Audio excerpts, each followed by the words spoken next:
INS Mormugao की commissioning Bharat की warship के डिजाइन और डेवलपमेंट में उत्कृष्टता का एक बहुत बड़ा प्रमाण है।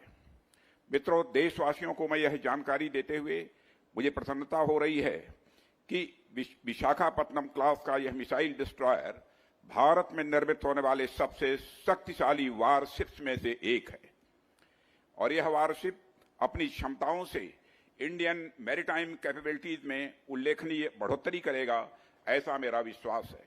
इसके लिए मैं इंडियन नेवी, इसकी डिजाइन टीम, मझगांव डाक शिप बिल्डर्स लिमिटेड और इस वारशिप के निर्माण में शामिल अन्य ऑर्गेनाइजेशंस को अपनी ओर से हार्दिक बधाई देता हूं और शुभकामनाएं भी देता हूं। साथियों, आईएनएस मोरमुगाओ की कमीशनिंग के लिए आज हम सभी जिस जगह एकत्रित हुए हैं, यह ऐतिहासिक प्रदेश छत्रपति शिवाजी, संभाजी और कान्होजी जैसे वीरों की पराक्रम का साक्षी रहा है। उनकी कर्मस्थली पर इस वारशिप की कमीशनिंग अपना और भी एक विशिष्ट महत्व रखती है। यह कमीशनिंग उन महानायकों के प्रति राष्ट्र की श्रद्धांजलि है और उनके सपनों को पूरा करने के प्रति हमारे संकल्प की यह अभिव्यक्ति भी है। मोरमुगाओ का नाम हमें इस देश के शौर्य और साहस की याद दिलाने वाला नाम है। समृद्ध समुद्री विरासत से भरपूर गोवा की यह हिस्टोरिकल सिटी हमारे गौरवशाली इतिहास की दृष्टि से बहुत ही महत्वपूर्ण है।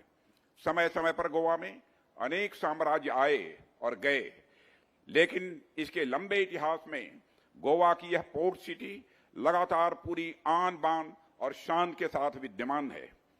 मोरमुगाओ फोर्ट हो, मोरमुगाओ पोर्ट हो, दोनों का ही नाम भारत के इतिहास में बहुत ही विशिष्टता के साथ दर्ज है। बताते हैं 17वीं सेंचुरी में वीर संभाजी के नेतृत्व में मराठा सेना ने ओल्ड गोवा में पुर्तगालियों पर आक्रमण किया और उनके विरुद्ध बड़े पैमाने पर अपनी वीरता का प्रदर्शन भी किया। हालांकि कुछ कारणों से उन्हें अपना अभियान बीच में रोककर वापस जाना पड़ा, पर मराठों के शौर्य प्रदर्शन ने पुर्तगालियों को अंदर से हिलाकर रख दिया।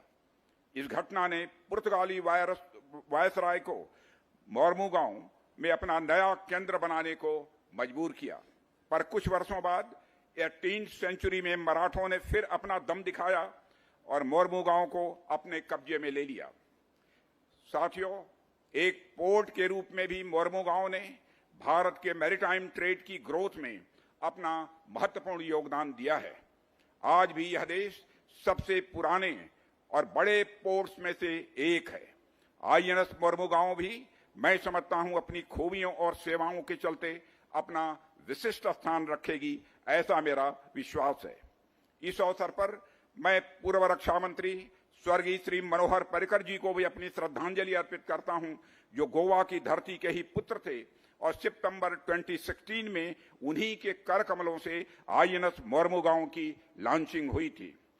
साथियों, यह INS Mormugao warship modern technology से युक्त है। Medium range surface to surface air missile, BrahMos surface to surface missiles, air anti submarine indigenous torpedo tube launchers, state of the art sensor package और वेपन्स के साथ यह वारशिप दुनिया की most technologically advanced missile carrier में से एक होगी। इनमें जो सिस्टम लगाए हैं वे वर्तमान के साथ साथ भविष्य की जरूरतों पर भी पूरी तरह से खरे उतरने वाले हैं। एमडीएसएल द्वारा तैयार यह वारशिप हमारी इंडिजिनस डिफेंस प्रोडक्शन कैपेबिलिटी का एक बड़ा उदाहरण प्रस्तुत करती है। आज जब भी एमडीएसएल द्वारा निर्मित आईएनएस मोरमुगाओ की सफलतापूर्वक कमीशनिंग हो रही है, तो इसमें कोई संदेह नहीं रह जाता कि आने वाले समय में हम न केवल अपनी जरूरतों के लिए बल्कि दुनिया भर की जरूरतों के लिए भी शिप बिल्डिंग करेंगे, ऐसा मेरा विश्वास है। यानी हम न केवल मेक इन इंडिया बल्कि मेक फॉर द वर्ल्ड के लक्ष्य को हासिल करके रहेंगे।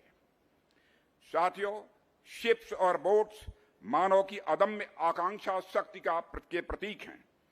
नेचुरल सिलेक्शन की थियरी के अनुसार मानव का विकास इस क्रम और परिस्थितियों में हुआ है कि वह जमीन पर रहने के लिए सर्वाधिक उपयुक्त है।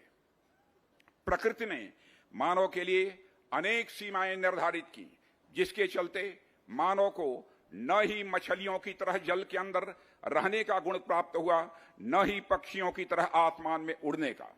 बावजूद इसके मानव अपने पुरुषार्थ द्वारा प्राकृतिक सीमाओं का सामना करते हुए समुद्र की गहराई तक पहुंचा और आसमान की ऊंचाई तक भी पहुंचा।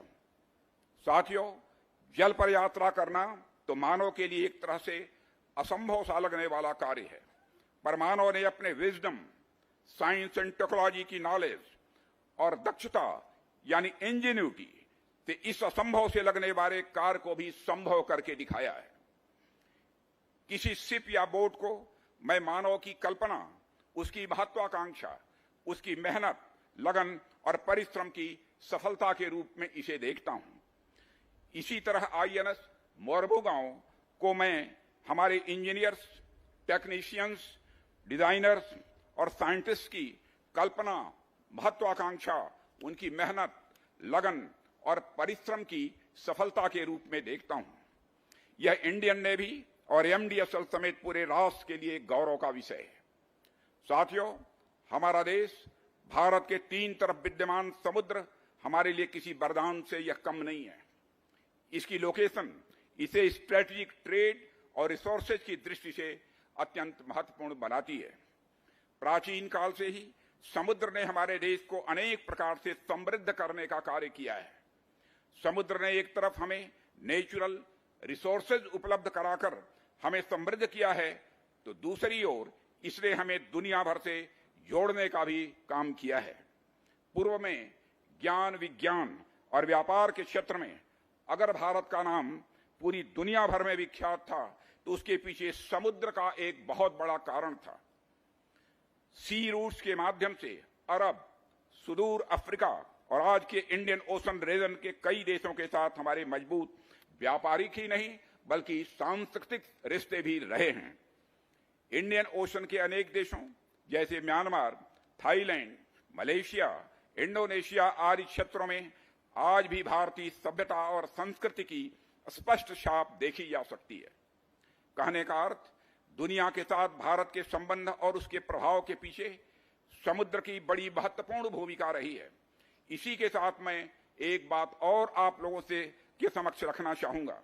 साथियों, आप लोग जानते हैं कि हमारे शास्त्र और पुराण हमारी संस्कृति के अहम अंग हैं, पर कुछ लोग जिनकी पुराणों में आस्था नहीं है, वे पौराणिक कथाओं को महज कल्पना भर मानकर उसका अवमूल्यन करते रहते हैं।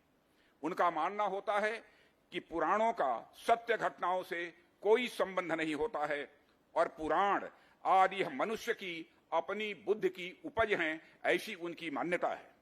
पर मेरी इस विषय को लेकर एक अलग मान्यता है। मैं समझता हूं कि अगर कोई चीज कल्पना है भी, तो भी वह बिना किसी सत्यता के एग्जिस्ट नहीं कर सकता है।